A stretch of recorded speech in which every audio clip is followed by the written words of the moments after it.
আমাদের আরেক সহকর্মী আছেন জাহাঙ্গীরনগর বিশ্ববিদ্যালয়ে, আমরা সরাসরি যুক্ত হচ্ছি জিয়াউর রহমান জিয়া তার সাথে। জিয়া, আমাদের জানাবেন জাহাঙ্গীরনগর বিশ্ববিদ্যালয়ের নির্বাচনের সবশেষ পরিস্থিতি।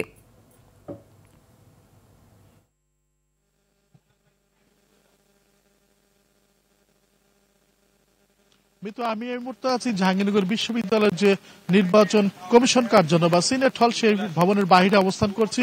আমরা যেটি দেখেছি যে সকাল থেকেই এখানে একটি শান্তিপূর্ণ পরিস্থিতি বিরাজ করছে। প্রশাসনের পক্ষ থেকে যে নিরাপত্তার চাদর, সেই নিরাপত্তার চাদরে পুরো ক্যাম্পাসে পুলিশ মোতায়েন রয়েছে এবং তারা বিভিন্ন হলের সামনে অবস্থান হলের সামনে এবং তাদের সুবিধাজনক স্থানগুলোতে তারা অবস্থান করেছে এবং ভিতরে ভোট গণনা চলছে। এবং আমরা যেটি জেনেছি যে এখনো পর্যন্ত 10টি হলের ভোট, 10টি কি 11টি হলের যে ভোট গণনার কার্যক্রম সেটি শেষ হয়েছে এবং বাকিগুলো হচ্ছে। তবে একটি কথা আপনাকে জানিয়ে রাখি যে একটি দুঃখের বিষয় আছে এবং অত্যন্ত শোকের বিষয়, সেটি হচ্ছে যে সকালবেলা একজন রিটার্নিং অফিসার, যার নাম জান্নাতুল ফেরদৌস, তিনি চারুকলা বিভাগের শিক্ষিকা এবং রিটার্নিং অফিসারের দায়িত্ব পালন করছিলেন। তিনি সকালে যথারীতি এখানে আসেন। গতকাল রাত্রে তিনি ছিলেন, কাজ শেষে চলে যাওয়ার পর সকালে দায়িত্ব পালনকালে তিনি এখানে আসেন এবং আমরা যেটা দেখেছি তিনি এখানে অসুস্থ হয়ে যাওয়ার পর তাকে প্রাথমিকভাবে স্থানীয় যে জাহাঙ্গীরনগর বিশ্ববিদ্যালয়ের যে চিকিৎসা কেন্দ্র সেখানে নেওয়া হয়েছিল, পরবর্তীতে এনা মেডিকেল কলেজে নেওয়া হলে তাকে মৃত ঘোষণা করেন। তো এই জিনিসটি আসলে ক্যাম্পাসে একটি শোকের পরিবেশ বিরাজ করছে, যেহেতু দায়িত্বকালীন অবস্থায় একজন রিটার্নিং অফিসার জান্নাতুল ফেরদৌস নামের যে রিটার্নিং অফিসার উনি মারা গিয়েছেন। আমরা তার আত্মার শান্তি কামনা করছি।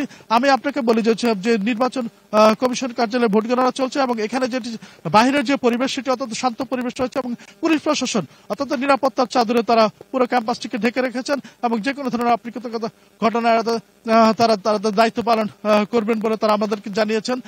আরেকটি ব্যাপার আপনাকে বলে রেখেছে, ছাত্রদলের যে গতকালকে আমরা যেটি দেখেছি যে ছাত্রদল রাত্রেবেলা মিছিল করেছিল, তারা নির্বাচন বর্জনের যে ঘোষণা দিয়েছে এবং পাশাপাশি যে আরো তিনটি প্যানেল থেকে নিরাপত্তা বর্জনের ঘোষণা দিয়েছে, তাদের সকালে আমরা কোনো কর্মসূচি দেখিনি এবং তাদেরকে আমরা ক্যাম্পাসে সকালবেলা তারা দেখিনি। তা আপনাকে যদি একটু জাহাঙ্গীরনগর বিশ্ববিদ্যালয়ের যে সিনেট হল, সে নির্বাচন কমিশন কার্যালয়, সেটির বাইরে যদি একটু দেখায়, এখানে পুলিশ প্রশাসন তাদের দায়িত্ব পালন করছেন, পাশাপাশি সাংবাদিকরা রয়েছেন এবং রয়েছেন বিভিন্ন শিক্ষার্থীরা। তারা দেখছেন যে তারা ফল যে প্রকাশ সেটি পাওয়ার জন্য তারা অপেক্ষা করছেন এবং তারা বসে আছেন। এছাড়া আমরা যেটা দেখেছি যে বিশ্ববিদ্যালয়ের পক্ষ থেকে যে ফল ঘোষণার কার্যক্রম, সেটি তারা এলইডি টিভি বিভিন্ন জায়গায় স্থাপন করেছে, সেখান থেকেও তারা ফল গণনার বিষয়টি তারা দেখতে পাচ্ছেন। আপনি দেখছেন যে মৃদু বৃষ্টি হচ্ছে এবং মৃদু বৃষ্টি পুরো ক্যাম্পাসটিতেই বৃষ্টি হচ্ছে এবং ক্যাম্পাস অত্যন্ত শান্তি পরিবেশ বিরাজ হচ্ছে। আমরা বলতে পারি যে সবকিছু মিলিয়ে বলতে পারি যে শান্ত পরিবেশ, ক্যাম্পাস এখনো শান্ত রয়েছে এবং ভিতরে ভোট গণনা চলছে। পুলিশ প্রশাসন তাদের নিরাপত্তার যে দায়িত্বটি সেটি পালন করে যাচ্ছেন। তো এই ছিল জাহাঙ্গীরনগর বিশ্ববিদ্যালয় থেকে সর্বশেষ অবস্থা। জি, অসংখ্য ধন্যবাদ আপনাকে আমাদের সাথে যুক্ত হবার জন্য।